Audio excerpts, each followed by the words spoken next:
Hello everyone, this is Kundan Kumar. Welcome to learning sessions. अगर आप भी जेआईपी एग्जाम की प्रिपरेशन कर रहे हो तो हमारे पास Indian economy, Indian financial system का फुल कोर्स अवेलेबल है, जिसके अंदर हम आपको प्रोवाइड करवाते हैं क्वेश्चन वीडियोस जो कि हमारे हिंदी और इंग्लिश लैंग्वेज के मिक्स में अवेलेबल होते हैं।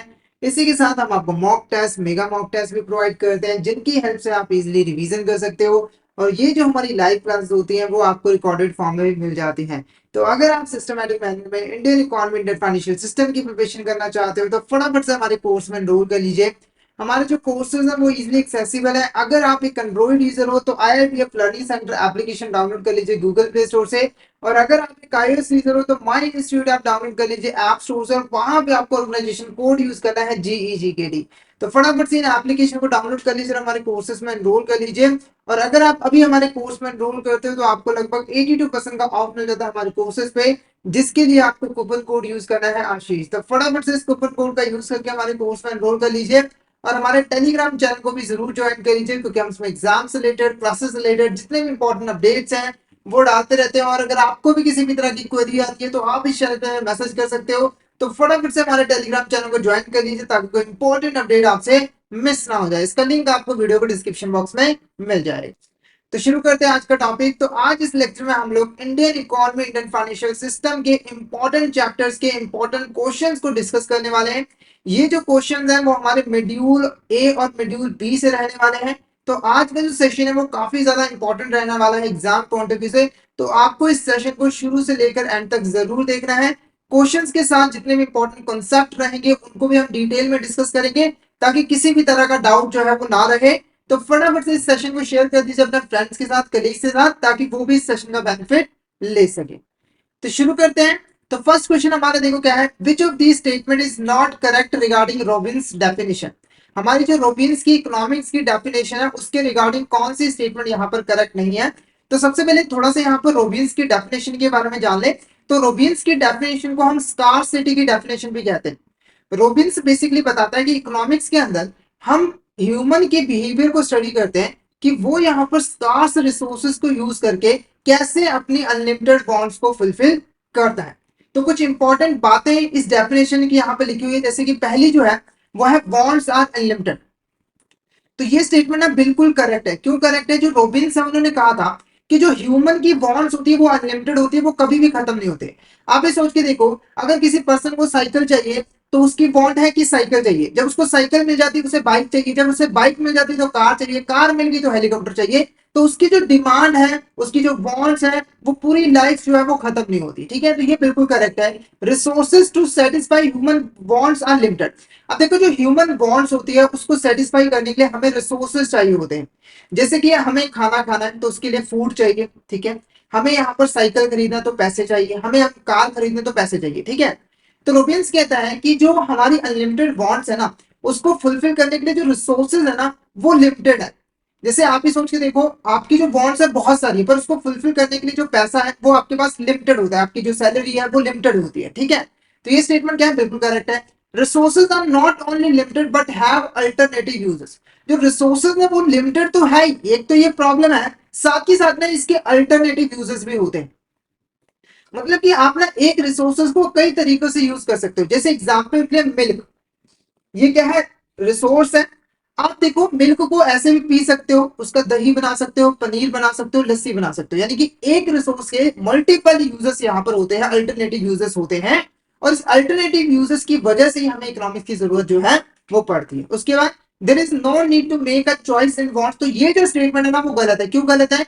क्योंकि हमारे रिसोर्सेज जो है वो लिमिटेड है और उसके अल्टरनेटिव यूजेस है, इसीलिए हमें अपनी बॉन्ड्स में चॉइस करनी पड़ती है कि इस समय हमारे लिए कौन सी बॉन्ड सबसे ज्यादा जरूरी है और किसे हमें सबसे पहले यहाँ पर फुलफिल करना है।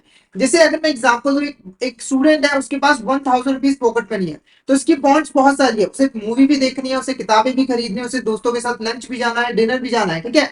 तो वो उस समय देखेगा कि उसके लिए सबसे ज्यादा इंपॉर्टेंट क्या है। तो अभी क्या है इंपॉर्टेंट है? मान लो बुक्स है, तो वो क्या करेगा, पहले जो बुक्स की नीड्स है उसको फुलफिल कर लेगा और बाकी वो बाद में देखेगा। तो ये स्टेटमेंट क्या है यहाँ पर गलत है। तो ऑप्शन डी हमारा यहाँ पर क्या होगा? करेक्ट आंसर रहेगा। नेक्स्ट क्वेश्चन देखो, the two branches of economics are.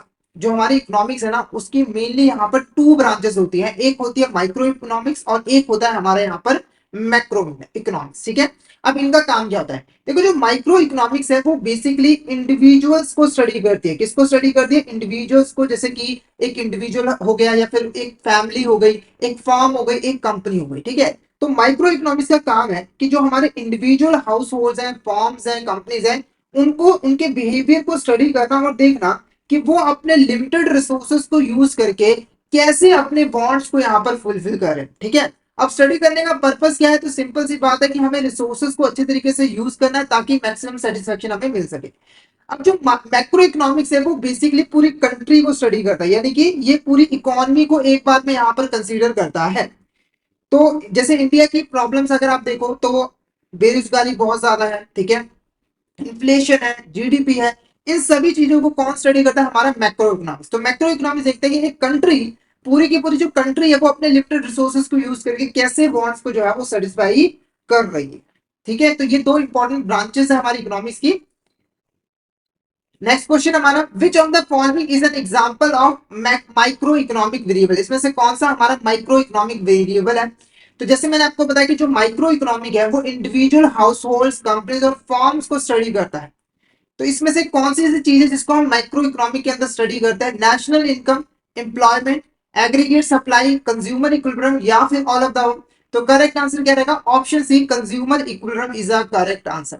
बाकी जो नेशनल इनकम है, एम्प्लॉयमेंट है, एग्रीगेट सप्लाई है, ये सारे के सारे हमारे मैक्रो इकोनॉमी के अंदर आते हैं, यानी कि मैक्रो इकोनॉमी के अंदर हम इन सभी को स्टडी जो है वो करते हैं।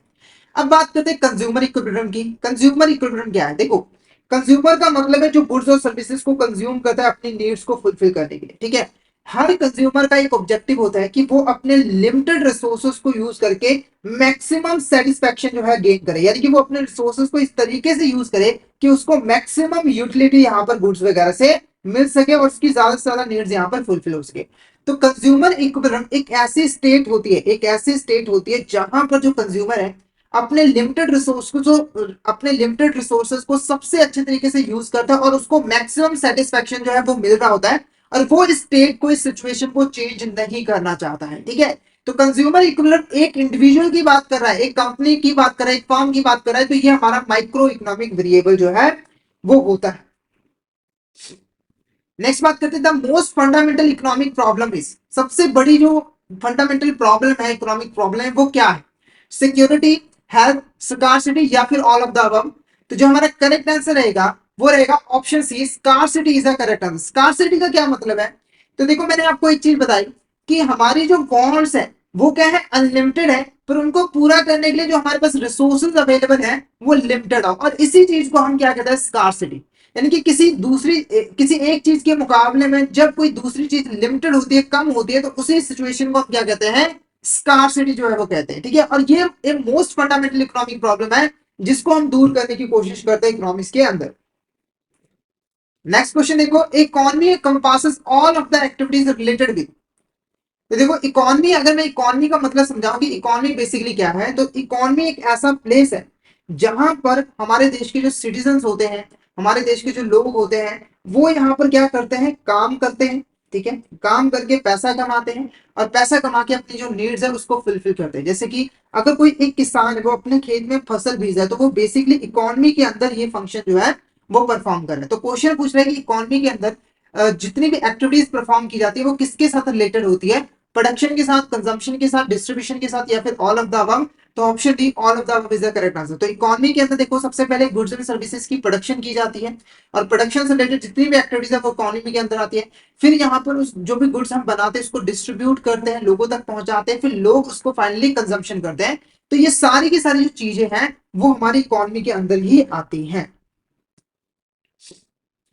नेक्स्ट क्वेश्चन देखो, dash economy is an economy in which all economic decisions are taken by government. ठीक है, एक ऐसी इकोनॉमी जहां पर जितने भी इकोनॉमिक डिसीजंस होते हैं, जैसे कि हमें कौन सी गुड्स एंड सर्विसेज प्रोड्यूस करनी है, किस क्वांटिटी में प्रोड्यूस करनी है, कौन सी टेक्निक यूज करनी है, किन के लिए प्रोड्यूस करनी है, सारे के सारे जो इकोनॉमिक डिसीजन है वो गवर्नमेंट लेती है। वो इकोनॉमी कौन सी है? पहला, capitalist economy, command economy, mix economy, या फिर फ्री इकोनॉमी। तो करेक्ट आंसर हमारा command economy is the correct answer. Command economy को हम सोशलिस्ट इकोनॉमी भी यहां पर कहते हैं। तो जो कमांड इकोनॉमी होता है इसका जो प्राइम मोटिव होता है, क्या होता है, प्राइम मोटिव होता है वो होता है ह्यूमन वेलफेयर करना, सोसाइटी की वेलफेयर करना, देश के जो सिटीजन है उनकी वेलफेयर करना। तो ये अपनी इकोनॉमिक एक्टिविटी इस तरीके से परफॉर्म करते हैं कि ज्यादा से ज्यादा लोगों को यहाँ पर बेनिफिट जो है वो मिल सके, ठीक है। उसके बाद एक इंपॉर्टेंट टाइप हमारी कैपिटलिस्ट इकोनॉमी भी होती है। कैपिटलिस्ट इकोनॉमी क्या होती है, कैपिटलिस्ट इकोनॉमी एक ऐसी इकोनॉमी है जहां पर जितने भी इकोनॉमिक डिसीजंस होते हैं वो हमारा प्राइवेट सेक्टर लेता है। कौन सेक्टर लेता है, यहाँ पर प्राइवेट सेक्टर लेता है, क्योंकि कमांड इकोनॉमी के अंदर डिसीजन कौन लेगी, गवर्नमेंट सेक्टर। तो कैपिटलिस्ट इकोनॉमी बिल्कुल उल्टी है, प्राइवेट सेक्टर यहाँ पर इकोनॉमिक डिसीजन लेता है। और कैपिटलिस्ट इकोनॉमी का जो प्राइम मोटिव होता है वो होता है ज्यादा से ज्यादा यहाँ पर प्रॉफिट कमाना। क्या का नाम, ज्यादा से ज्यादा यहाँ पर प्रॉफिट कमाना। तो जो डिसीजंस वगैरह होते हैं वो इसी मोटिव को ध्यान में रखते हुए लेते हैं। अब अगर मिक्स्ड इकोनॉमी की बात करें, मिक्स्ड इकोनॉमी क्या है, तो मिक्स्ड इकोनॉमी के अंदर कैपिटलिस्ट इकोनॉमी और कमांड इकोनॉमी दोनों पे ही कैरेक्टरिस्टिक्स पाई जाते हैं। यहाँ पर जितने भी इकोनॉमिक डिसीजंस हैं उसको गवर्नमेंट प्लस प्राइवेट सेक्टर दोनों मिलकर ही लेते हैं। और इंडिया के अंदर कौन सी इकोनॉमी आपको देखने को मिलेगी, तो आपको मिलेगी मिक्स्ड इकोनॉमी। क्या है, मिक्स्ड इकोनॉमी, यानी कि गवर्नमेंट का भी कुछ सेक्टर पे कंट्रोल है और हमारा प्राइवेट सेक्टर भी कुछ यहाँ पर परफॉर्म करता है। नेक्स्ट बात करते हैं benefits of market economy include. जो मार्केट इकोनॉमी के क्या क्या बेनिफिट्स होते हैं, पहला, producers in capitalist economy are rewarded and incentivized for their produce. ठीक है, तो ये बिल्कुल करेक्ट है। जो प्रोड्यूसर्स होते हैं कैपिटल मार्केट के अंदर, कैपिटल इकोनॉमी के अंदर, तो वो जो भी प्रोडक्शन करते हैं तो उनको उसका रिवॉर्ड मिलता है प्रॉफिट के फॉर्म में।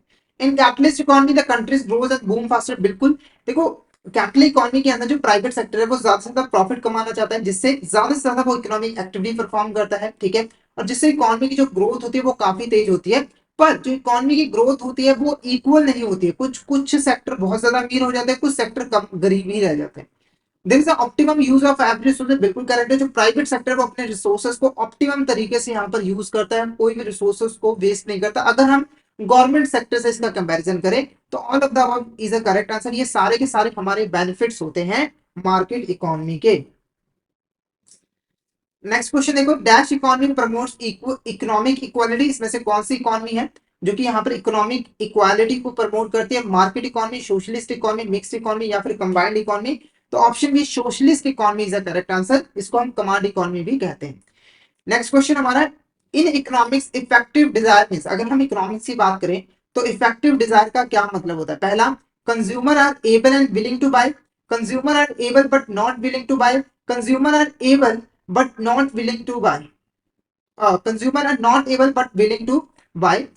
तो पहली चीज मैं आपको बता दूं, इफेक्टिव डिजायर का दूसरा नाम होता है डिमांड। इफेक्टिव डिजायर को हम यहाँ पर डिमांड भी कहते हैं। तो हमारा जो करेक्ट आंसर है वो है option A, consumer are able and willing to buy. यानी कि जब एक कंज्यूमर किसी गुड्स को खरीदने के लिए एबल भी होता है और विलिंग भी होता है, तब हम कहेंगे कि उसने यहाँ पर डिमांड क्रिएट की है उस गुड की। जैसे अगर मैं एग्जांपल हूं यहाँ पर, मान के चले एक कार जिसकी जो वैल्यू है वो 5 लाख रुपए है, एक पर्सन है, ठीक है, वो इस कार को खरीदना तो चाहता है, यानी कि विलिंग टू बाय है, विलिंग टू बाय है, पर उसके पास पैसे नहीं, यानी कि वो एबल नहीं है। तो इसको हम क्या डिमांड मानेंगे, नहीं मानेंगे। एक बी पर्सन है जिसके पास पैसे हैं, यानी कि वो खरीदने के लिए एबल है, पर इस समय वो खरीदने के लिए तैयार नहीं, विलिंग टू बाय नहीं, क्योंकि इसके लिए कोई और काम बहुत ज्यादा इंपॉर्टेंट, तो ये भी डिमांड नहीं है।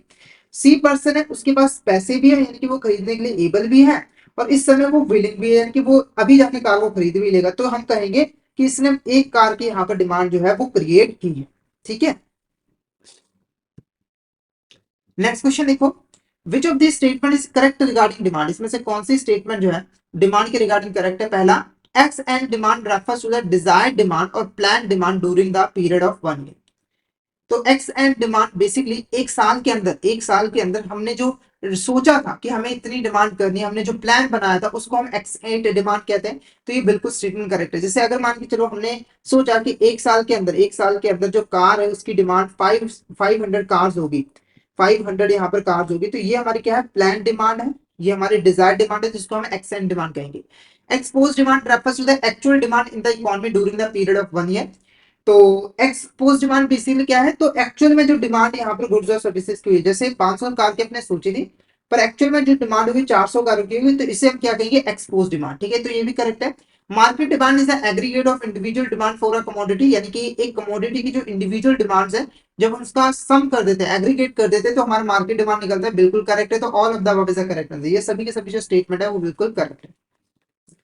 नेक्स्ट क्वेश्चन देखो, which type of demand refers to a which type of demand refers to the quantity of goods or services a single consumer is willing to buy at a specific price and a time। ठीक है, जब एक single consumer एक particular goods या service को एक specific price पे एक स्पेसिफिक टाइम पे खरीदने के लिए तैयार होता है और एबल होता है, तो उसे हम क्या कहते हैं? ऑप्शन है aggregate demand, market demand, individual demand या फिर टोटल डिमांड। तो ऑप्शन सी इंडिविजुअल डिमांड हमारा क्या होगा? करेक्ट आंसर होगा। जैसे अगर मान के चलो एक पर्सन है, वो यहाँ पर दो कार्स को खरीदने के लिए विलिंग है, एबल है 5 लाख के प्राइस पे, ठीक है, तो इसे हम क्या कहेंगे? ये हमारा इंडिविजुअल डिमांड हुआ। उसके बाद देखो क्या है हमारा मार्केट डिमांड। मार्केट डिमांड क्या होता है? तो देखो जब हम इंडिविजुअल डिमांड का एग्रीगेट कर देते हैं, जिसके बारे में हमने ऑलरेडी पढ़ा, वो हमारा मार्केट डिमांड बन जाता है। यानी कि अगर मान के चलो ए बी सी तीन लोग हैं, इन्होंने यहाँ पर डिमांड की है पूरी मार्केट के अंदर, तो इन तीनों का जो टोटल होगा, मान के चलो ए ने की दो की, सी ने की दो की, इसने की एक की, तो ये 5 कार होगी। इसको हम मार्केट डिमांड जो है वो कहेंगे। नेक्स्ट क्वेश्चन हमारा, which of these is not a determinant of demand for a commodity? इसमें से कौन सा हमारा डिटर्मिनेंट ऑफ डिमांड नहीं है? डिटर्मिनेंट डिमांड का मतलब बेसिकली कि किसी प्रोडक्ट की डिमांड कितनी रहेगी, वो यहाँ पर ये डिटर्मिनेंट जो होते हैं वो डिसाइड करते हैं। यानी कि ये जो फैक्टर्स है, डिटर्मिनेंट बेसिकली कुछ फैक्टर्स है जो कि ये डिटरमाइन करेंगे कि किसी भी पर्टिकुलर टाइम के ऊपर, किसी पर्टिकुलर प्राइस के ऊपर, किसी कमोडिटी की क्या डिमांड रहेगी। पहला देखो क्या है? Price of commodity, income of the consumer, income of the supplier या फिर टेस्ट एंड प्रेफरेंस। तो option C income of the supplier is the correct answer. तो ये जो है डिमांड का डिटर्मिनेंट नहीं है। सप्लायर की इनकम कितनी है वो डिपेंड नहीं करती। बाकी ये तीन इंपॉर्टेंट यहाँ पे डिटर्मिनेंट होता है। जैसे कि अगर हम प्राइस ऑफ कमोडिटी की बात करें, प्राइस ऑफ कमोडिटी, तो वो जो हमारी प्रोडक्ट की डिमांड है, हमारी जो प्रोडक्ट की यहाँ पर डिमांड है और जो प्राइस है उसके बीच में नेगेटिव रिलेशन जो है वो पाया जाता है। Negative in the sense inverse relationship आप कह सकते हो। इसका मतलब क्या हुआ कि अगर हमारे जो प्राइसेस हैं वो हाई होते हैं तो जो डिमांड होती है वो कम हो जाती है, और अगर हमारे जो प्राइसेस है वो कम होते हैं तो डिमांड जो है वो हाई हो जाती है। क्यों ऐसा होता है? देखो प्राइसेस जब हाई हो जाते हैं तो इससे हमारी परचेसिंग पावर कम हो जाती है, और जब प्राइसेस कम हो जाए तो हमारी परचेसिंग पावर हाई हो जाती है, जिससे हम ज्यादा डिमांड जो है वो कर पाते हैं, क्योंकि रिसोर्सेज तो हमारे पास लिमिटेड है, उसमें तो हम कुछ कर नहीं सकते हैं। ठीक है, उसके बाद इनकम ऑफ द कंज्यूमर। बिल्कुल, अगर किसी मान लो किसी कंज्यूमर की इनकम इंक्रीज हुई है तो ऑब्वियसली बात है क्योंकि ज्यादा गुड्स और सर्विसेज की डिमांड करेगा, और कम हो गई तो कम गुड्स और सर्विसेज की डिमांड करेगा। टेस्ट एंड प्रेफरेंस, अगर किसी चीज को कोई चीज किसी पर्सन को कोई चीज पसंद है, जैसे किसी पर्सन को कॉफी पसंद है तो वो कॉफी की डिमांड करेगा, किसी को चाय पसंद है तो वो चाय की डिमांड करेगा। ठीक है, नेक्स्ट क्वेश्चन हमारा देखो क्या है? डैश इज अ चार्ट और table showing the quantities of a commodity demanded at various prices. एक ऐसा चार्ट या फिर टेबल जहां पर हम यहाँ पर किसी पर्टिकुलर कमोडिटी की कितनी क्वांटिटी डिमांड की गई है डिफरेंट डिफरेंट प्राइसेस पे, उसे यहाँ पर शो करते हैं। तो करेक्ट आंसर हमारा डिमांड शेड्यूल होगा। यहाँ पर ये हमारा क्या है? एक तरह का डिमांड शेड्यूल है। तो अगर प्राइस देखोगे तो प्राइस है 2 रुपए और क्वांटिटी डिमांडेड है 10, उसके बाद 4, 8, 6, 6 और 8, 4। ठीक है, तो ये जो टेबल है वो बेसिकली हमें क्या शो कर रहा है कि एक पर्टिकुलर प्रोडक्ट की डिफरेंट डिफरेंट प्राइसेस के ऊपर कितनी कितनी यहाँ पे जो है वो डिमांड है, और इसी को हम डिमांड शेड्यूल के नाम से जो है वो जानते हैं। ठीक है, नेक्स्ट क्वेश्चन हमारा देखो, the following would not cause a change in the quantity demanded for a product. इसमें से कौन सी ऐसी चीज है जो कि किसी भी प्रोडक्ट की जो डिमांड है, उसकी जो मतलब किसी भी प्रोडक्ट की जो डिमांड है उसमें चेंज नहीं ले आती है? पहला, changing prices of related product, हमारे जो रिलेटेड प्रोडक्ट्स हैं उसके प्राइसेस में चेंज हो गए। चेंजिंग कंज्यूमर टेस्ट, हमारे जो कंज्यूमर का टेस्ट है वो चेंज हो गया है। या फिर इंक्रीजिंग कंज्यूमर इनकम, या फिर चेंज इन मॉनेटरी पॉलिसी। तो option D change in monetary policy is the correct answer. अब देखो जो मॉनेटरी पॉलिसी में चेंज आया है ये इनडायरेक्टली जरूर यहाँ पर जो प्रोडक्ट की डिमांड है उसमें चेंज ले आ सकता है, पर डायरेक्टली ये प्रोडक्ट की डिमांड पे चेंज नहीं ले आता है। ठीक है, तो इसीलिए करेक्ट आंसर हमारा ऑप्शन डी होगा। अब बाकी चीज की अगर हम बात करें, changing prices of related goods, तो अगर मैं रिलेटेड गुड्स का मतलब यहाँ पर समझाऊं तो रिलेटेड गुड्स का मतलब यहाँ पर बेसिकली सब्स्टिट्यूट गुड्स और कॉम्प्लीमेंट्री गुड्स है। सब्स्टिट्यूट गुड्स ऐसी गुड्स होती है जिसको हम एक दूसरे की जगह पे यूज कर सकते हो। जैसे कि आप यहाँ पर देखो कॉफी की जगह पर टी यूज कर सकते हो। जैसे अगर आपको मॉर्निंग में कभी कॉफी नहीं मिले तो उसकी जगह पे आप चाय पी सकते हो। ठीक है, या फिर अगर आप ठीक है, इसके अलावा अगर मान के चलो आपने यहाँ पर आपको अमूल का दूध नहीं मिला तो आप यहाँ पर जो है सुपर का दूध ले सकते हो, वेरका का दूध ले सकते हो, मतलब सब्सिट्यूट जो है वो कर सकते हो, ऐसा कंपल्सरी नहीं है कुछ। ठीक है, आप ये देखो जो रिलेटेड गुड्स होते हैं ना, अगर जो हमारे सब्सिट्यूट गुड्स होते हैं इनके प्राइसेस में अगर चेंजेस आते हैं तो हमारे ओरिजिनल प्रोडक्ट के प्राइसेस में भी चेंजेस जो है वो आते हैं। जैसे अगर मैं सब्सिट्यूट गुड्स की एग्जांपल दूं तो अगर मान के चलो पहले कॉफी के जो डिमांड थी वो 50 थी, और चाय की जो डिमांड थी वो भी यहाँ पर 50 थी, मान के चलो सेम सेम है, प्राइसेस इसके थे 100 और इसका प्राइस था 50 रुपए, ठीक है। अब मान के चलो ये हमारा मेन प्रोडक्ट हुआ और ये इसका सब्सिट्यूट प्रोडक्ट हुआ, देखो इसके प्राइस में चेंज आया, मान लो इसका जो प्राइस है वो बढ़ के कितना होगा, 100 हो गया, ठीक है। अब इसका प्राइस 100 हो गया, तो लोग जो 50 चाय की डिमांड करते थे उन्होंने देखा ये तो कॉफी के इक्वल आ रहा है, इससे बढ़िया हम कॉफी ना पी ले, तो 50 में से 25 लोग कहाँ पे पहुंच गए, कॉफी पे पहुंच गए। अब कॉफी की डिमांड कितनी होगी यहाँ पर, 75 रुपए हो गई, कितनी होगी, 75 रुपए होगी, मतलब 75 डिमांड होगी। तो आप देखोगे कि अगर प्राइसेस यहाँ पर हाई हो रहे हैं सब्सिट्यूट गुड्स के, तो ओरिजिनल गुड्स के डिमांड जो है वो हाई हो रहा है। इसका ऑपोजिट भी हो सकता है, अगर मान के चलो जो चाय पत्ती है वो 25 रुपए की हो जाती है, तो कॉफी वाले कहते हैं कि हम इतना महंगा क्यों पिए, 4 गुना महंगा हम चाय पी लेते, तो इसमें से हो सकता था कोई 25 यहाँ पर चले जाए, तो प्राइसेस कम होने की वजह से इसकी डिमांड भी यहाँ पर कम हो गई, ठीक है। एक होते हैं हमारे कॉम्प्लीमेंट्री गुड्स। कॉम्प्लीमेंट्री गुड्स क्या होते हैं, ऐसे गुड्स जिसको हम एक दूसरे के बिना यूज नहीं कर सकते, साथ में यूज करना पड़ेगा, जैसे कार एंड पेट्रोल, ठीक है। तो अगर आपने कार खरीदी है तो कार को चलाने के लिए आपको पेट्रोल भी खरीदना पड़ेगा, ठीक है। अब देखो अगर हमारा जो कॉम्प्लीमेंट्री गुड्स है उसके प्राइसेस में चेंज आता है तो क्या इम्पैक्ट पड़ता है, जैसे अगर हम कार के प्राइसेस ले लें, कार के जो प्राइसेस थे मान के चलो वो 5 लाख रुपए थे, तो उसकी जो डिमांड थी वो यहाँ पर 100 लोग करते थे, 100 लोग करते थे, पेट्रोल की डिमांड ठीक ठाक होती थी। पर प्राइसेस सीधा 10 लाख रुपए हो गए, तो अब डिमांड सिर्फ 5 लोग ही यहाँ पर कर रहे हैं, 50 लोग ही यहाँ पर कर रहे हैं, तो पेट्रोल की डिमांड भी अल्टीमेटली कम हो जाएगी। यानी कि कॉम्प्लीमेंट्री गुड्स की अगर प्राइसेस हाई होते हैं तो सामने वाली गुड्स की डिमांड भी यहाँ पर कम हो जाती है। उसके बाद एक चेंजिंग कंज्यूमर टेस्ट, तो ये ऑब्वियस सी बात है कि अगर आपका मन बदल गया, जैसे आपको अगर पहले चाय अच्छी लगती थी, अब कॉफी अच्छी लगी, तो अल्टीमेटली आप वहां से शिफ्ट होकर कहाँ पे पहुंच जाओगे, सीधा कॉफी पे चले जाओगे, ठीक है। कंज्यूमर की इनकम, अगर आपकी मान के चलो पहले आपकी इनकम कम थी, 50 रुपए वाली चाय पीते थे आप, ठीक है। अब मात्र एक ए पर्सन ही है, तो एक पर्सन की इनकम जो है वो बढ़ गई, तो आपको 100 रुपए वाली कॉफी भी आसानी से यहाँ पर पी सकता है, तो उसको कोई दिक्कत नहीं है। तो कंज्यूमर की इनकम में भी चेंज होने की वजह से जो है डिमांड में चेंज आ जाता है। उसके बाद है डिटर्मिनेंट्स ऑफ सप्लाई इंक्लूड, ठीक है। अब जो सप्लाई है उसके बारे में हम पढ़ेंगे। सप्लाई क्या होता है, अगर मैं इसका यहाँ पर मीनिंग समझाना चाहूँ, तो देखो एक पर्टिकुलर टाइम पर एक पर्टिकुलर प्राइस पे हमारा जो सप्लायर है वो जितने गुड्स एंड सर्विसेज सप्लाई करने के लिए रेडी होता है और एबल होता है, उसी को हम क्या कहते हैं, सप्लाई।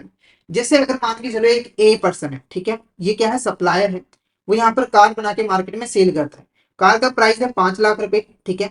तो जो ए पर्सन है वो यहाँ पर 5 लाख प्राइस पे 10 कारें यहाँ पर सप्लाई करने के लिए एबल भी है, यानी कि उसके पास उतने रिसोर्सेज है कि वो 10 कार प्रोड्यूस करके मार्केट में सेल कर सके, और रेडी भी है, तो इसे हम यहाँ पर क्या कहेंगे कि 10 कारों की यहाँ पर सप्लाई है। अगर इसका ऑपोजिट करें तो मान के चलो जो ए पर्सन है वो यहाँ पर 10 कार बनाने के लिए एबल तो है, पर अभी इस समय विलिंग नहीं है, क्योंकि उसे लगता है कि प्राइस कम है, तो वो सिर्फ और सिर्फ 6 कारें ही बेचना चाहता है, तो ये क्या होगी, 6 कार की सप्लाई होगी, ना कि 10 कार की।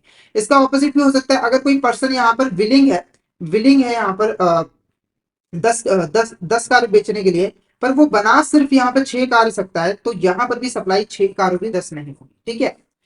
अब बात करते हैं कि यहाँ पर कौन कौन से हमारे डिटर्मिनेंट्स होते हैं सप्लाई के। पहला है प्राइस ऑफ गुड्स और services, price of factor of production, state of technology और गवर्नमेंट पॉलिसी। तो हमारा जो करेक्ट आंसर रहेगा ऑप्शन डी करेक्ट। ये सारे के सारे हमारे सप्लाई के डिटर्मिनेंट जो है होते हैं। अगर डिस्कस करें एक करके price of goods and services, तो देखो जो सप्लाई है उसका जो प्रॉफिट है वो डिपेंड करता है कि गुड्स और सर्विसेज के प्राइस कितने हैं। अगर देखो प्राइसेस हाई हैं तो वो ज्यादा गुड्स और सर्विसेज सप्लाई करेगा, क्योंकि उसका जो प्रॉफिट होगा वो हाई होगा और वो ज्यादा प्रॉफिट कमाना चाहता है। अगर प्राइसेस कम है तो उसको लॉस होगा, तो वो वहां पर सप्लाई नहीं करेगा। यानी कि प्राइस ऑफ गुड्स और सर्विसेज और जो सप्लाई है उसके बीच में डायरेक्ट रिलेशनशिप आया था, पॉजिटिव रिलेशनशिप आया था, एक चीज बढ़ेगी तो दूसरी चीज भी बढ़ेगी। Prices of factor of production यहाँ पर बेसिकली क्या है, जो वेजेस है, रॉ मटेरियल है ना, इंटरेस्ट वगैरह है जिसका यूज करके हम गुड्स को प्रोड्यूस करते हैं, तो अगर उनका कॉस्ट बढ़ जाती है तो अल्टीमेटली सप्लाई कम हो जाती है। जैसे अगर किसी पर्सन के पास पहले 50,000 रुपए है, उससे वो यहाँ पर 10,000 यूनिट्स रॉ मटेरियल के प्रोड्यूस कर पाता है, और उससे 10,000 यूनिट्स जो है वो प्रोडक्ट जो है वो बना पाता है। पर प्रोडक्ट के जो प्राइसेस है वो 2 गुना हो गए, पर पैसे उसके पास यहाँ पर जो है 50,000 ही है। अब वो सिर्फ और सिर्फ 5,000 यूनिट्स ही यहाँ पर खरीद पाता है, और उससे 5,000 यूनिट्स ही प्रोड्यूस कर पाता है। तो आप देखोगे अल्टीमेटली फैक्टर ऑफ प्रोडक्शन के प्राइस इंक्रीज होने की वजह से जो प्रोडक्शन है, सप्लाई है, वो कम हो जाएगी, ठीक है। उसके बाद स्टेट और टेक्नोलॉजी, अगर आप मॉडर्न टेक्नोलॉजी का यूज करें तो सप्लाई, आप गुड्स और सर्विसेज ज्यादा प्रोड्यूस करोगे तो सप्लाई ज्यादा कर पाओगे। इसका ऑपोजिट भी हो सकता है। गवर्नमेंट पॉलिसी की अगर हम बात करें तो अगर गवर्नमेंट है वो किसी प्रोडक्ट और सर्विसेज की सप्लाई को बढ़ाना चाहती है तो उसकी प्रोडक्ट एंड सप्लाई इंक्रीज होगा, अगर कम करना चाहती है तो कम हो जाएगा। तो ऑप्शन डी हमारा यहाँ पर क्या होगा, करेक्ट आंसर है। Option D is the correct answer. Next question हमारा, the supply curve is always, हमारी जो सप्लाई कर्व होती है वो ऑलवेज क्या होती है, level up, irregular movement, downward sloping या फिर अपवर्ड स्लोपिंग। तो इसका जो आंसर है वो है अपवर्ड स्लोपिंग। अपवर्ड स्लोपिंग का मतलब कि ये ऊपर की तरफ जा रही है। देखो हमारा जब प्राइस था 10 रुपए तो सप्लाई थी 100, पर जब प्राइसेस बढ़ के 20 हो गए तो हमारी जो सप्लाई हो गई वो भी 200 हो गई। तो ये जब लाइन हम खींचेंगे तो ये अपवर्ड को जा रही है। किधर जा रही है, अपवर्ड को। क्यों जा रही है, क्योंकि जो प्राइस है और जो सप्लाई है उसके बीच में डायरेक्ट रिलेशनशिप है, पॉजिटिव रिलेशनशिप है। और जब दो एलिमेंट के बीच में पॉजिटिव रिलेशनशिप होता है तो वो अपवर्ड की तरफ जाती है। ठीक है। अब अगर हम डिमांड कब यहाँ पर बनाए, डिमांड कब बनाए, तो जो डिमांड कब होती है वो डाउनवर्ड होती है। डाउनवर्ड इन द सेंस कि वो इस तरीके से यहाँ पर जाती है। क्यों जाती है, कि उसके पीछे का रीजन क्या है, तो रीजन यह है नेगेटिव रिलेशनशिप। क्या है, नेगेटिव रिलेशनशिप। सॉरी, हमारी जो डिमांड कब होती है वो इस तरीके से जाती है, ये इस तरीके से। किस तरीके से, इस तरीके से। ठीक है। नेक्स्ट क्वेश्चन देखो हमारे यहाँ पर क्या है, which of the following is not a common cause of inflation. इसमें से कौन सा ऐसा कॉज है जो कि इन्फ्लेशन क्रिएट नहीं करता है। पहला देखो, increase in the money supply by the central bank. जो सेंट्रल बैंक है उसने यहाँ पर मनी सप्लाई को इंक्रीज कर दिया, तो क्या ये कॉज होगा, बिल्कुल ये कॉज होगा। देखो मनी सप्लाई इंक्रीज होगी, लोगों के पास पैसा आएगा, वो ज्यादा डिमांड करेंगे, डिमांड करने की वजह से जो गुड्स और सर्विसेज हैं उनके जो प्राइसेस हैं वो हाई हो जाएंगे और कंट्री के अंदर इन्फ्लेशन आएगा। उसके बाद rising production cost for business. ठीक है। तो जो बिजनेसेस हैं जो गुड्स और सर्विसेज को प्रोड्यूस करते हैं उनकी जब कॉस्ट हाई हो जाती है, देखो अगर कॉस्ट हाई हो गई है तो ऑब्वियस सी बात है कि जो गुड्स और सर्विसेज वो मार्केट में सेल करेंगे वो भी उसके भी जो प्राइसेस है वो बढ़ा देंगे। तो कॉस्ट के हाई होने की वजह से गुड्स और सर्विसेज के प्राइसेस भी हाई हो जाएंगे और अल्टीमेटली इन्फ्लेशन आ जाएगा। डिक्रीज इन अनएम्प्लॉयमेंट, क्या ये कॉज होगा, नहीं ये कोई कॉज नहीं होता। उसके बाद है शॉर्टेज ऑफ गुड्स और services due to high demand. जो गुड्स और सर्विसेज है उसकी डिमांड बहुत ज्यादा बढ़ गई जिसकी वजह से गुड्स और सर्विसेज की शॉर्टेज हो गई। तो बिल्कुल ये भी हमारा कॉज जो है वो होगा। तो करेक्ट आंसर हमारा ऑप्शन सी होगा। Option C is the correct answer. Option C is the correct answer. Next question हमारे देखो क्या है, there are two main types of inflation, what is the term used for inflation caused by increase in the money supply relative to available goods and services. ठीक है। तो देखो mainly हमारी जो इन्फ्लेशन होती है ना वो दो टाइप की होती है, एक होती है कॉस्ट पुश इन्फ्लेशन और एक होती है डिमांड पुल इन्फ्लेशन। ठीक है।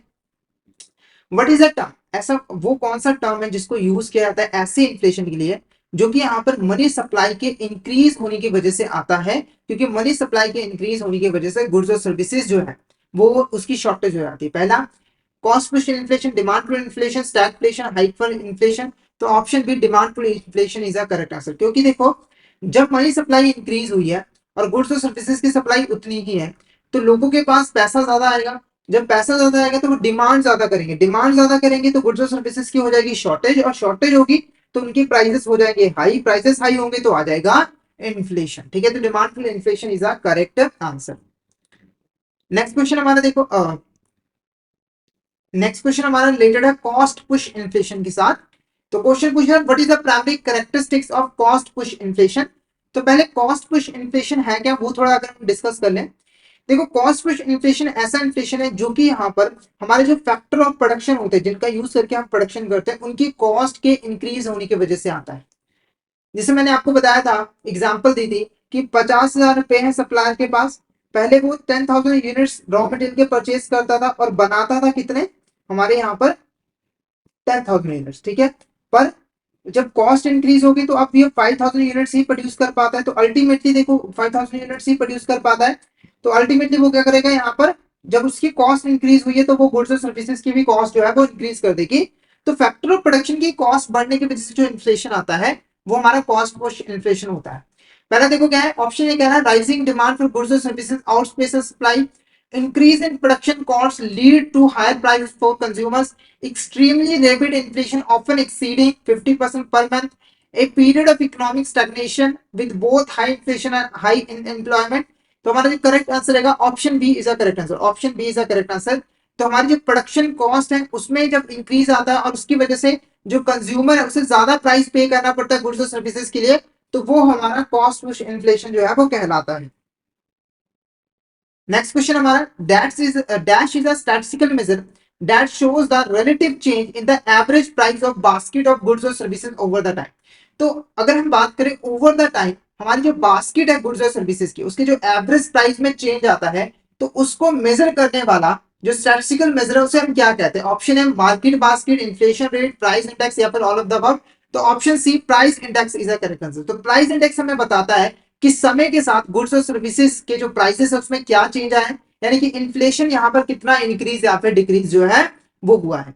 अब प्राइस इंडेक्स की अगर हम कैटेगरीज बनाए तो दो इंपॉर्टेंट कैटेगरीज के बारे में हमें पता होना चाहिए। एक है हमारा होलसेल प्राइस इंडेक्स, एक है हमारा यहाँ पर होलसेल प्राइस इंडेक्स, और एक है हमारा यहाँ पर consumer price index, consumer price index. ठीक है, जो होलसेल प्राइस इंडेक्स होता है, जो हमारा होलसेल प्राइस इंडेक्स होता है, ये बेसिकली होलसेल लेवल पे जो गुड्स और सर्विसेज की ट्रेडिंग की जाती है, सेल परचेज की जाती है, उसके प्राइसेस में जो चेंज आता है उसको यहाँ पर मेजर करता है। होलसेल प्राइस इंडेक्स सिर्फ और सिर्फ गुड्स गुड्स के जो प्राइसेस होते हैं उसमें जो चेंज आता है उसी को मेजर करता है, क्योंकि जो गुड्स है वो सिर्फ और सिर्फ गुड्स ही है जो होलसेल पे ट्रेड की जाती है, सर्विसेज जो है वो सीधा रिटेल कस्टमर के साथ पास ही पहुंचती है। कंज्यूमर प्राइस इंडेक्स बेसिकली जो कंज्यूमर है वो जिस प्राइस पे गुड्स और सर्विसेज परचेज करते हैं उसमें जो चेंज आता है उसको मेजर करता है। और जो कंज्यूमर प्राइस इंडेक्स है वो कंज्यूम जो गुड्स है और जो सर्विसेज है दोनों की ही प्राइसेस में जो चेंज आया होता है उसे यहाँ पर मेजर करने का काम जो है वो करता है। तो ऑप्शन सी प्राइस इंडेक्स हमारा यहाँ पर क्या होगा? करेक्ट आंसर रहेगा। नेक्स्ट क्वेश्चन हमारा, according to classical theory supply of capital depends upon. तो अगर हम यहाँ पर क्लासिकल थ्योरी की बात करें तो जो कैपिटल है उसकी सप्लाई किस चीज पे डिपेंड करती है? Saving of individual, saving of forms, या फिर सेविंग ऑफ गवर्नमेंट। तो ऑप्शन डी हमारा यहाँ पर क्या होगा? करेक्ट आंसर होगा। अब क्लासिकल थ्योरी क्या है? तो क्लासिकल थ्योरी इंटरेस्ट, ये जो क्लासिकल थ्योरी है बेसिकली हमारी क्लासिकल थ्योरी ऑफ इंटरेस्ट की है। किसकी है? इंटरेस्ट की है।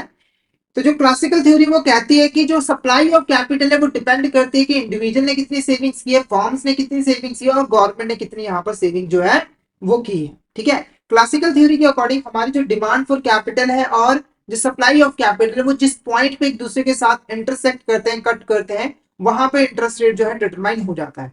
There is a criticism of classical theory that it assume that saving and investment are brought in equilibrium through the rate of interest. यहाँ पर जो हमारी क्लासिकल थ्योरी है उसका एक इंपॉर्टेंट क्रिटिसिज्म ये है कि क्लासिकल थ्योरी यहाँ पर कहती है कि जो सेविंग्स और इन्वेस्टमेंट है उसको हम इक्विलिब्रियम में लेकर आ सकते हैं रेट ऑफ इंटरेस्ट की हेल्प से, पर एक्चुअली में ऐसा नहीं होता है। But in actual practice we see that savings and investment are brought equilibrium through. पर एक्चुअली में ऐसा बिल्कुल नहीं होता है, ये यहाँ पर किसी और के थ्रू किया जाता है। वो क्या है? Level of income, level of saving, level of investment, या फिर मॉनेटरी पॉलिसी। तो ऑप्शन है level of income is the correct answer. जो लेवल ऑफ इनकम है वो बेसिकली यहाँ पर सेविंग्स और इन्वेस्टमेंट को इक्विलिब्रियम में लेकर जो है वो आता है, क्योंकि जो इन्वेस्टमेंट है और जो सेविंग है वो बेसिकली हमारी जो इनकम होती है, हमारी जो इनकम होती है उसी के ऊपर जो है डिपेंड करता है, और उसमें चेंज ले आकर हम इक्विलिब्रियम में भी चेंज ले आ सकते हैं। नेक्स्ट क्वेश्चन देखो, व्हेन होर्डेड मनी और wealth is used for consumption and investment purposes it is called. Holded money का मतलब क्या है? जो पैसा हमने अपने पास जमा करके रखा हुआ था, तो जब हम उस पैसे को इन्वेस्टमेंट करने के लिए, कंजम्पशन करने के लिए यूज करते हैं तो वो क्या कहलाता है? डिसइन्वेस्टमेंट, डिसहोल्डिंग, डिस सेविंग, या फिर ऑल ऑफ द अबव। तो option B dishoarding is the correct answer. जैसे अगर एक ए पर्सन था, उसने अपने पास 50 लाख रुपए सेव करके रखे थे, पर अब उसको ये इन्वेस्ट करना चाहता है, ठीक है, तो उसने इसको इन्वेस्ट कर दिया, तो इसी को हम डिसहोल्डिंग कहते हैं। डिसइन्वेस्टमेंट का मतलब क्या होता है? जब आपने अपनी इन्वेस्टमेंट को सेल कर दिया। जैसे अगर मान के चलो एक पर्सन ने 50 लाख रुपए की इन्वेस्टमेंट की, ठीक है, अब उसे इसे सेल करना है, तो जब उसने इन्वेस्टमेंट की तो उसे कहेंगे इन्वेस्टमेंट। जब उसने इन्वेस्टमेंट को सेल कर दिया तो अब उसे हम क्या कहेंगे? डिसइन्वेस्टमेंट। डिस सेविंग क्या होता है? तो देखो, जब हमारे एक्सपेंडिचर हमारे खर्चों से हमारे जो एक्सपेंडिचर है वो हमारी इनकम से बढ़ जाते हैं, तो वो हमारा कहलाता है सेविंग, डिस सेविंग। क्योंकि अब क्या होगा? हमें लोन लेना पड़ेगा अपनी नीड्स को फुलफिल करने के लिए। नेक्स्ट क्वेश्चन हमारा है, the demand for liquidity transaction motive depends upon the. जो हमारी डिमांड फॉर लिक्विडिटी है ट्रांजेक्शन मोटिव के लिए, वो किस चीज पे डिपेंड करती है? सबसे पहले ये क्या है डिमांड फॉर लिक्विडिटी और ट्रांजेक्शन मोटिव, इसको यहाँ पर अगर हम समझे तो देखो, जो हमारी लिक्विडिटी प्रेफरेंस थ्योरी है वो कहती है कि जो हमारे पर्सन हैं, ठीक है, जो यहाँ पर हमारे ह्यूमंस हैं, उनकी जो लिक्विडिटी प्रेफरेंस होती है, जो लिक्विडिटी प्रेफरेंस होती है, लिक्विडिटी प्रेफरेंस का मतलब यहाँ पर क्या है? कि लिक्विड एसेट्स को अपने पास होल्ड करके रखना। ये जो लिक्विडिटी प्रेफरेंस होती है वो मेनली यहाँ पर तीन मोटिव की वजह से पैदा होती है, जिसमें से एक मोटिव है हमारा ट्रांजेक्शन मोटिव, दूसरा है प्रिकॉशनरी मोटिव, तीसरा है स्पेकुलेटिव मोटिव। तो ये तीन मोटिव के लिए जो लोग हैं वो अपने एसेट्स को लिक्विड फॉर्म में मेंटेन करके रखते हैं, होल्ड करके रखते हैं, ठीक है। तो जो ट्रांजेक्शन मोटिव है ये क्या होता है बेसिकली, तो देखो किसी भी पर्सन को डे टू डे बेसिस पे कुछ यहाँ पर खर्चे करने पड़ते हैं, जैसे कि राशन ले आना है, बाल कटवाने हैं। तो ये जो ट्रांजेक्शन होते हैं जो डे टू डे बेसिस पे परफॉर्म किए जाते हैं, उसको पूरा करने के लिए कुछ पैसा हम अपने पास होल्ड करके रखते हैं। जैसे अगर आपकी सैलरी आती है तो आप सारा पैसा कहीं पे डिपॉजिट नहीं करवाते, मतलब कुछ पैसा आप अपने घर में ही रखते हो ताकि जो छोटे मोटे खर्चे हैं उसको पूरा किया जा सके, ठीक है। अभी जो लिक्विडिटी फॉर ट्रांजेक्शन मोटिव है किस चीज पे डिपेंड करती है कि आप कितना पैसा अपने पास होल्ड करके रखोगे, level of income, employment, unforeseen events of life या फिर time lag income and expenditure. तो हमारा जो करेक्ट आंसर रहेगा वो रहेगा ऑप्शन सी, ठीक है। लेवल ऑफ इनकम, अगर आपकी इनकम ज्यादा है तो आपके खर्चे ज्यादा है तो ज्यादा पैसा आपको स्टोर करके रखना पड़ेगा। लेवल ऑफ एम्प्लॉयमेंट, अगर आपके पास एम्प्लॉयमेंट है, आपके पास सेविंग्स बचेंगी तो आप ज्यादा पैसा अपने पास स्टोर करके रखोगे। Time lag in income and expenditure, अगर मान के चलो आपको जो इनकम है वो महीने महीने बाद मिलती है या फिर अगर 2 महीने बाद मिलती है, वैसे तो 2 महीने बाद कभी मिलती नहीं है, फिर भी मान लेते हैं। तो ये जो टाइम लैग है जहां पर आपको इनकम आती है और जब आपको एक्सपेंडिचर करना पड़ता है, तो वो टाइम लैग के ऊपर भी डिपेंड करता है कि आपको कितना पैसा अपने पास स्टोर करके रखना पड़ेगा। नेक्स्ट क्वेश्चन हमारा देखो, professor Hansen, professor Lerner have propounded the modern theory of interest. The theory has taken into consideration element of which theory, ठीक है। तो जो प्रोफेसर हैंसन है, प्रोफेसर लर्नर है, उन्होंने यहाँ पर मॉडर्न थ्योरी ऑफ इंटरेस्ट को जो है इस्टेब्लिश किया था। अब इस थ्योरी के अंदर किस किस थ्योरी के एलिमेंट को इंक्लूड किया गया था? पहला classical theory of interest, modern theory of interest, liquidity preference theory of interest और एक्सपेक्टेशन थ्योरी। तो करेक्ट आंसर रहेगा हमारा फर्स्ट एंड थर्ड। तो क्लासिकल थ्योरी ऑफ इंटरेस्ट और liquidity preference theory of interest, इन दोनों को इंक्लूड करके प्रोफेसर हांसन और प्रोफेसर लर्नर ने मॉडर्न थ्योरी ऑफ इंटरेस्ट को यहाँ पर एस्टैब्लिश जो है वो किया था, ठीक है। तो जब modern theory has evolve to curves नहीं लिया, क्योंकि देखो इसने दो इंपॉर्टेंट थ्योरी को इंक्लूड किया था, तो दो इंपॉर्टेंट कर्व्स के जरिए वो जो थ्योरी ऑफ इंटरेस्ट है उसको एक्सप्लेन करते हैं।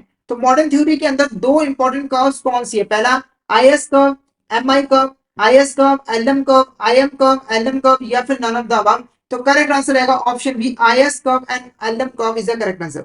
आईएस कर्व बेसिकली यहाँ पर क्लासिकल थ्योरी को रिप्रेजेंट करती है और जो हमारा एलएम कर्व है वो हमारी लिक्विडिटी प्रेफरेंस थ्योरी को जो है वो सुजेस्ट करती है, ठीक है। अब देखो आईएस कर्व बेसिकली हमारी जो सेविंग और इन्वेस्टमेंट है उसके बीच में इक्विलिब्रियम को डिनोट करती है, और जो हमारा एलएम कर्व है वो बेसिकली यहाँ पर जो लिक्विडिटी प्रेफरेंस है और जो सप्लाई ऑफ मनी है उसके बीच में इक्विलिब्रियम को रिप्रेजेंट करती है। और इस थ्योरी के अकॉर्डिंग जहां पर भी आईएस कर्व और एलएम कर्व एक दूसरे से इंटरसेक्ट करते हैं वहां पर जो रेट ऑफ इंटरेस्ट है वो डिटरमाइन हो जाता है। नेक्स्ट क्वेश्चन हमारा देखो, which of these curve represent liquidity preference and the quantity of money in the modern theory? इसमें से कौन सी ऐसी कर्व है वो यहाँ पर लिक्विडिटी प्रेफरेंस और जो क्वांटिटी ऑफ मनी है मॉडर्न थ्योरी के अंदर उसको रिप्रेजेंट करती है? तो ऑप्शन आपको पता लगेगा, option C LM curve is the correct answer.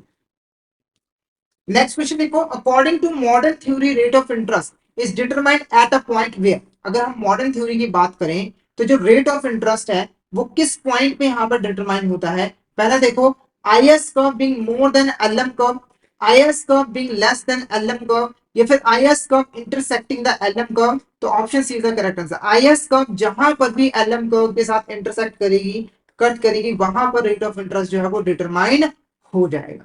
Clear है आपको?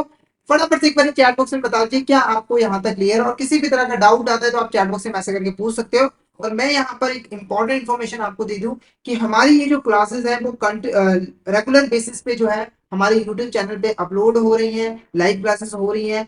जैसे इसके अलावा हमारी जो एएफएम की क्लासेस है वो भी आपको देखने को मिल जाएगी। तो आईएफएस और जो एएफएम है और जो आरबीडर है इनकी जो लाइव क्लासेस है उनका जो प्ले लिस्ट है उसका लिंक आपको वीडियो को डिस्क्रिप्शन में मिल जाएगा। तो अगर आपने ये जो पूरी की पूरी सीरीज है उसे अगर अटेंड नहीं किया है, कोई वीडियो आपसे छूट गई है, तो प्लेलिस्ट का लिंक मैंने आपको दे दिया है, आप उस प्लेलिस्ट पे क्लिक करके उस वीडियोस को जरूर यहाँ पर गो थ्रू कर लीजिएगा। इस सीरीज के अंदर हम बेसिकली जितने भी इंपॉर्टेंट चैप्टर्स हैं उसके जितने भी इंपॉर्टेंट एमसीक्यूज हैं उसको हम यहाँ पर डिस्कस करते हैं, ठीक है। और ये जो एमसीक्यूज है वो एग्जाम पॉइंट ऑफ व्यू से काफी ज्यादा इंपॉर्टेंट रहते हैं।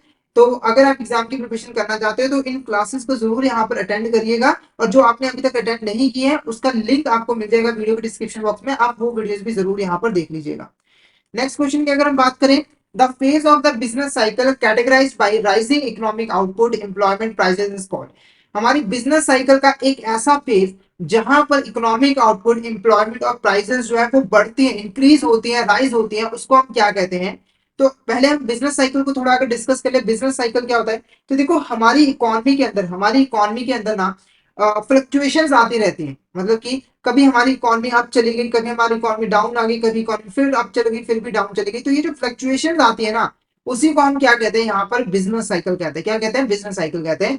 एक नॉर्मल बिजनेस के अंदर भी यहाँ पर बिजनेस साइकिल आपको देखने को मिल जाएगा। देखो कोई बिजनेस है, नया नया है, तो अभी वो डाउन है, पर जैसे जैसे उसकी पहचान बनेगी उसको अप हो जाएगा, फिर एक फेज आएगा, फिर डाउन होगा, फिर अप हो गया। तो ऐसे हमारे क्या है, बिजनेस साइकिल जो है वो देखने को आपको मिलते हैं। तो बिजनेस साइकिल के हमारे यहाँ पर मेनली 4 फेजेस होते हैं: बूम, रिसेशन, डिप्रेशन और रिकवरी। ठीक है, तो इस क्वेश्चन का जो आंसर रहेगा वो ऑप्शन ए रहेगा, बूम। बूम ऐसा फेज है जहां पर हर चीज बढ़ रही है, इकोनॉमिक आउटपुट बढ़ रही है, इन्वेस्टमेंट बढ़ रहे हैं, एम्प्लॉयमेंट बढ़ रहे हैं, प्राइसेस भी हाई हो रहे हैं और इन्फ्लेशन इंक्रीज हो रहा है। ठीक है, उसके बाद जो रिसेशन है, रिसेशन के अंदर ये जो इकोनॉमिक आउटपुट है, एम्प्लॉयमेंट है, प्राइसेस है, वो कम होना शुरू हो जाते हैं, डिफ्लेशन भी आपको देखने को मिलता है। और डिप्रेशन के अंदर तो हमारी जो इकोनॉमी की हालत काफी ज्यादा यहाँ पर खराब हो जाती है, डिमांड बहुत ज्यादा कम हो जाती है, एम्प्लॉयमेंट बहुत ज्यादा कम हो जाती है, प्राइसेस बहुत ज्यादा कम हो जाते हैं। ठीक है, इकोनॉमिक स्लो डाउन आ जाता है। उसके बाद लास्ट स्टेज होती है हमारी रिकवरी। तो रिकवरी फेज के अंदर हम बेसिकली डिप्रेशन से रिकवर कर रहे होते हैं। रिकवर का मतलब कि हम फिर से यहाँ पर पटरी पे आ रहे होते हैं, फिर से हम ग्रोथ जो है वो कर रहे होते हैं। ठीक है, नेक्स्ट क्वेश्चन देखो क्या है। What is term used for the phase of business cycle with declining economic output, employment and prices? ऐसा कौन सा फेज है जहां पर जो हमारा बिजनेस साइकिल है, इकोनॉमिक आउटपुट डिक्लाइन होते हैं, एम्प्लॉयमेंट डिक्लाइन होती है, प्राइसेस डिक्लाइन होते हैं, बूम, रिसेशन, रिकंस्ट्रक्शन या डिप्रेशन? तो करेक्ट आंसर क्या रहेगा? Recession is a correct answer. Recession is a correct answer. Clear है आपको यहां तक? नेक्स्ट क्वेश्चन हमारा देखो क्या है। Next question, government policies like tax cut, increasing spending are often implemented during which phase of the business cycle? यानी कि किस फेज के अंदर हमारी जो गवर्नमेंट है वो टैक्स को कम कर देती है, अपनी जो स्पेंडिंग है उसे इंक्रीज कर देती है? बूम, रिसेशन, रिकंस्ट्रक्शन या फिर डिप्रेशन? तो हमारा जो करेक्ट आंसर रहेगा वो हमारा यहाँ पर रिसेशन रहेगा। क्या रहेगा? रिसेशन होगा, क्योंकि देखो जो गवर्नमेंट है ना, वो चाहती है कि हमारी इकोनॉमी की ग्रोथ हो। जब रिसेशन होता है, जब इकोनॉमिक स्लो डाउन आता है, तो हमारी जो गवर्नमेंट है वो टैक्स को कम कर देती है, ताकि लोगों के पास ज्यादा से ज्यादा पैसा हो खर्च करने के लिए, इन्वेस्टमेंट करने के लिए। साथ ही साथ वो अपनी स्पेंडिंग भी इंक्रीज कर देती है, ताकि लोगों की इनकम इंक्रीज हो और लोग यहाँ पर ज्यादा से ज्यादा डिमांड करें। तो रिसेशन हमारा करेक्ट आंसर रहेगा। डिप्रेशन भी हो सकता है, अगर आपको कहीं डिप्रेशन अकेला दिखे तो आप डिप्रेशन को भी यहाँ पर टिक कर सकते हो। नेक्स्ट बात करते हैं, receipt which neither create liability nor reduce asset known as. ठीक है, तो ऐसे रिसिप्ट जो कि ना तो यहाँ पर कोई नई लाइबिलिटी को क्रिएट करती है और ना ही किसी एसेट को रिड्यूस करते हैं, उसे हम क्या कहते हैं? तो देखो हमारी जो रिसिप्ट होती है वो दो तरह की होती है, एक होती है रेवेन्यू रिसिप्ट और एक होती है कैपिटल रिसिप्ट। रेवेन्यू रिसिप्ट की अगर मैं एग्जांपल, इसका जो आंसर है वो रेवेन्यू रिसिप्ट है। रेवेन्यू रिसिप्ट ना तो कोई लाइबिलिटी क्रिएट करती है और ना ही कोई एसेट रिड्यूस करती है। जैसे मैं एग्जांपल दूं, तो मान के चलो हमारी जो कंपनी है, वहां पर जो वर्कर्स काम करते हैं उसको कंपनी ने वेजेस पे किया। ठीक है, मान लो कितना, 10 लाख रुपए वेजेस पे किए। तो ये जो 10 लाख रुपए, सॉरी सॉरी सॉरी, यहाँ पर हम रिसिप्ट की बात कर रहे थे, मैं एक्सपेंडिचर एक्सप्लेन करने लग गया था, सॉरी इसके लिए। तो हम रेवेन्यू रिसिप्ट की बात कर रहे थे। तो मान के चलो हमारी जो कंपनी है उसने कहीं इन्वेस्टमेंट की हुई थी, कहीं पर इन्वेस्टमेंट की हुई थी, जिससे उसे 10% का जो रिटर्न है वो मिल रहा था, यानी कि इनकम मिल रही थी। मान के चलो 10 लाख रुपए यहाँ पर मिल गए। तो ये एक तरह की क्या है, कंपनी की रिसिप्ट है। और इस रिसिप्ट से ना तो कंपनी की कोई नई लायबिलिटी क्रिएट हुई है और ना ही पुरानी एसेट रिड्यूस हुई है, तो ये रेवेन्यू रिसिप्ट कहलाएगी। ठीक है, अब बात करते हैं कैपिटल रिसिप्ट की। कैपिटल रिसिप्ट क्या होता है? तो कैपिटल रिसिप्ट ऐसी रिसिप्ट होती है जिससे या तो आपकी कोई नई लायबिलिटी क्रिएट हो या फिर आपकी पुरानी एसेट रिड्यूस हो। जैसे एग्जांपल दूं, तो कंपनी है, एक कंपनी है, ठीक है, उसने बैंक से 50 लाख रुपए का लोन ले लिया, 50 लाख रुपए का लोन ले लिया। तो जैसे लोन लिया 50 लाख रुपए, कंपनी के पास कंपनी की रिसिप्ट है, पर रिसिप्ट से उसकी लाइबिलिटी इंक्रीज हो गई, क्योंकि 50 लाख रुपए फाइनेंशियल ऑब्लिगेशन आ गया है। अब उसे फ्यूचर रेट पे इसको जो है वो पे करना है। ठीक है, तो ये क्या हुई, हमारी कैपिटल रिसिप्ट हुई। दूसरी एग्जांपल दूं, तो कंपनी ने यहाँ पर इन्वेस्टमेंट की हुई थी, कितने की? मान के चलो 50 लाख रुपए। कंपनी ने इस इन्वेस्टमेंट को सेल कर दिया, उसको 50 लाख रुपए मिल गए। तो ये 50 लाख क्या है, रिसिप्ट है, पर इससे कंपनी की एक पुरानी एसेट रिड्यूस होगी, तो ये हमारी कैपिटल रिसिप्ट जो है वो कहलाएगी। ठीक है, next question, capital receipt comes from, जो कैपिटल रिसिप्ट है वो कहाँ कहाँ से आ सकती है? पहली बोरोइंग, तो क्या आ सकती है? बिल्कुल आ सकती है। इन्वेस्टमेंट, क्या इन्वेस्टमेंट से आएगी? नहीं आएगी, क्योंकि तो इन्वेस्टमेंट करोगे तो एक्सपेंडिचर हो गया। डिसइन्वेस्टमेंट, डिसइन्वेस्टमेंट का मीनिंग मैंने आपको समझाया था, तो करेक्ट आंसर क्या है? Both and C is the correct answer. Borrowing से और डिसइन्वेस्टमेंट से, दोनों से ही आपको कैपिटल रिसिप्ट जो है रिसीव होगी। नेक्स्ट क्वेश्चन देखो, an expenditure which neither creates assets nor reduces liability is called, एक ऐसा एक्सपेंडिचर नो ना जो एक ऐसा एक्सपेंडिचर जो ना तो यहाँ पर कोई एसेट्स को क्रिएट कर रहा है और ना ही लाइबिलिटी को रिड्यूस कर रहा है, उसे हम क्या कहते हैं? Revenue expenditure, revenue receipt, capital expenditure या फिर कैपिटल रिसिप्ट। तो रिसिप्ट की जैसे एक्सपेंडिचर को हम दो कैटेगरी में डिवाइड कर सकते हैं, revenue expenditure and capital expenditure. तो रेवेन्यू जो करेक्ट आंसर है वो रेवेन्यू एक्सपेंडिचर है। देखो, जैसे मैंने वेजेस की एग्जांपल दे रहा था आपको, अगर आपने 10 लाख रुपए की वेजेस पे किया तो इससे देखो ना तो आपकी कोई एसेट्स क्रिएट हुई है और ना ही आपकी कोई लाइबिलिटी रिड्यूस हुई है, तो ये रेवेन्यू एक्सपेंडिचर हुआ। कैपिटल एक्सपेंडिचर क्या होता है? अगर आपने खर्च किया है तो या तो आपकी कोई एसेट्स क्रिएट होगी या फिर आपकी लाइबिलिटी रिड्यूस हो जाएगी। जैसे अगर मान के चलो आपने एक बिल्डिंग खरीद ली, आपने यहाँ पर एक बिल्डिंग खरीदी 10 लाख रुपए की, तो ये आपका क्या हुआ? एक्सपेंडिचर हुआ, पर इससे आपका एक एसेट क्रिएट हो गया, तो ये क्या हुआ? हमारा कैपिटल एक्सपेंडिचर।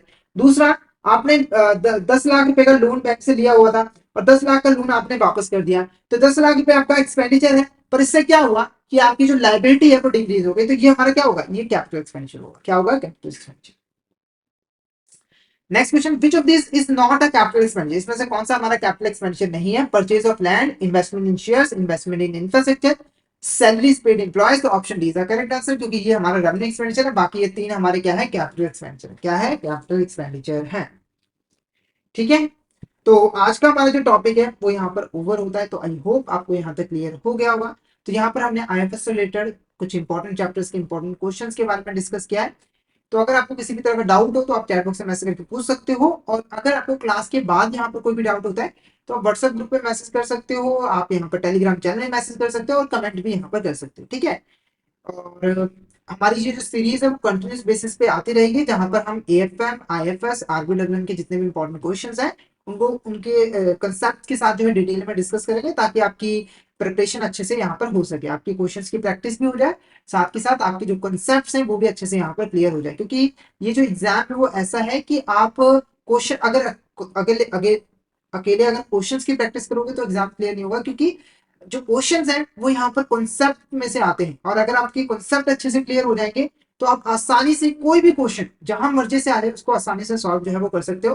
तो आपको ज्यादा से ज्यादा जो फोकस है वो कॉन्सेप्ट क्लैरिटी पे यहाँ पर ज्यादा से ज्यादा देना है। हालांकि यहाँ पर हम क्वेश्चंस करें पर क्वेश्चन के साथ हम कॉन्सेप्ट भी अच्छे से क्लियर करें, ताकि आपको कॉन्सेप्ट से रिलेटेड किसी भी तरह का डाउट जो है वो ना हो सके। ठीक है, और अगर आप सिस्टमेटिक वे में एग्जाम की प्रिपरेशन करना चाहते हो आईएफएस की, तो हमारा कोर्स तो आपके लिए अवेलेबल है। तो हमारे कोर्स में आपको मिल जाते हैं क्वेश्चन वीडियोस जो कि हिंदी और इंग्लिश लैंग्वेज के मिक्स में अवेलेबल होते हैं। और ये जो क्वेश्चन वीडियोस है इस तरीके से प्रिपेयर किए गए हैं कि आपका जो सारा का सारा जो सिलेबस है वो अच्छी तरीके से कवर हो जाता है। जितने भी इंपॉर्टेंट क्वेश्चन है वो कवर हो जाते हैं, जो इंपॉर्टेंट टॉपिक्स हैं वो भी कवर हो जाते हैं। इसके अलावा हम mock test, mega mock test भी प्रोवाइड करते हैं, जिससे आपकी रिवीजन अच्छी हो जाती है, क्योंकि मॉक टेस्ट और मेगा मॉक टेस्ट जो है वो एग्जाम पैटर्न के अकॉर्डिंग बनाए गए हैं। तो जब आप इसको सॉल्व करते हो तो आपको एग्जाम वाली फीलिंग आती है और आपको पता लगता है कि आप किस जगह पे स्टैंड करते हो, कितनी आपकी प्रिपरेशन है, जिससे आपको या तो और ज्यादा प्रिपरेशन करने की मोटिवेशन मिलती है या कॉन्फिडेंस आता है। और जो लाइव क्लास है वो आपको रिकॉर्डेड फॉर्म में मिल जाती है, तो अगर आप किसी टाइम अटेंड नहीं कर पाते तो आप आसानी से इन क्लासेस को गो थ्रू जो है वो कर सकते हो। ठीक है, तो हमारे कोर्सेज में एनरोल कर लीजिए, हमारे कोर्सेज बहुत ही इजीली एक्सेसिबल है। अगर आप एक एंड्रॉइड यूजर हो तो IIBF learning centre application download कर लीजिए गूगल प्ले स्टोर से, और अगर आप एक iOS यूजर हो तो माई इंस्टीट्यूट ऐप डाउनलोड कर लीजिए और वहां पे आप ऑर्गेनाइजेशन कोड यूज कर लीजिए GEGKT। ठीक है, और कूपन कोड जरूर यहाँ पर अप्लाई कर लीजिएगा, क्योंकि अगर कूपन कोड आप अप्लाई करोगे तो आपको 82% का ऑफ मिल जाएगा। और कूपन कोड यहाँ पर नोट कर लीजिए, कूपन कोड है हमारा आशीष। आशीष यहाँ पर कूपन कोड है, इसको नोट कर लीजिए। और टेलीग्राम चैनल को जरूर ज्वाइन कर लीजिए, क्योंकि हम इसमें एग्जाम से रिलेटेड, क्लासेस से रिलेटेड जितने भी इंपॉर्टेंट अपडेट्स हैं वो डालते रहते हैं। और अगर आपको किसी तरह की क्वेरी आती है तो आप इस चैनल में मैसेज कर सकते हो। तो फटाफट से हमारे टेलीग्राम चैनल को ज्वाइन कर लीजिए, ताकि इंपॉर्टेंट अपडेट आपसे मिस ना हो। इसका लिंक आपको वीडियो को डिस्क्रिप्शन बॉक्स में मिल जाएगा। तो आज के लिए इतना ही। अगर सेशन अच्छा लगा हो तो सेशन को लाइक कर देना, हमारे चैनल को सब्सक्राइब कर देना और शेयर जरूर कर देना अपने फ्रेंड्स के साथ, कलीग्स के साथ, ताकि वो भी इस सेशन का बेनिफिट ले सके। और यूट्यूब चैनल का जो नोटिफिकेशन आएगा उसको जरूर प्रेस कर दीजिएगा, ताकि जो नई क्लास आए तो उसका नोटिफिकेशन सबसे पहले आपके पास है। तो thank you so much everyone, मिलते हैं नेक्स्ट क्लास में।